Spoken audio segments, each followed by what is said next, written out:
చూస్తూ ఉన్నాము. పుట్ట దగ్గర అమ్మవారికి పాలకాయలు కొడుతూ కూడా భక్తులు మొక్కులు చెల్లించుకుంటూ ఉన్నారు.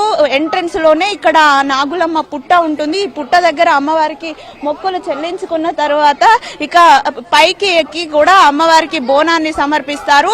మొత్తంగా చూసుకున్నట్లయితే గోల్కొండ కిల్లాలో అయితే అంగరంగ వైభవంగా జగదాంబిక అమ్మవారికి అయితే పూజలు అందుతున్నాయి. భారీ ఎత్తున భక్తులు వచ్చి అమ్మవారికి బోనాలు సమర్పిస్తూ ఉన్నారు. బోనాల పండుగ మన సంస్కృతి సాంప్రదాయాల ప్రతీక, మన సాంస్కృతిక వారసత్వం ఈ పండుగ అని చెప్పొచ్చు.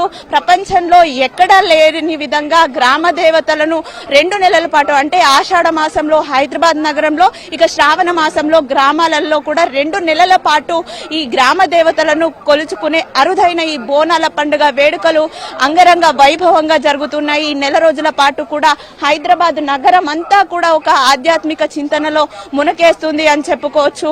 ఎంతో అద్భుతంగా అయితే ఈ పండుగ వేడుకలు జరుగుతున్నాయి. మొత్తంగా వస్తున్నటువంటి భక్తులతో గోల్కొండ కిల్లా అంతా రద్దీగా మారింది. ఎంతో మంది భక్తులు సుదూర ప్రాంతాల నుంచి అమ్మవారిని దర్శనం చేసుకోవడానికి వస్తూ ఉన్నారు. కోరిన కోరికలు తీర్చే తల్లి కాబట్టి ఆ తల్లిని వేడుకుంటే గనక కష్టాలు తీరుస్తుంది.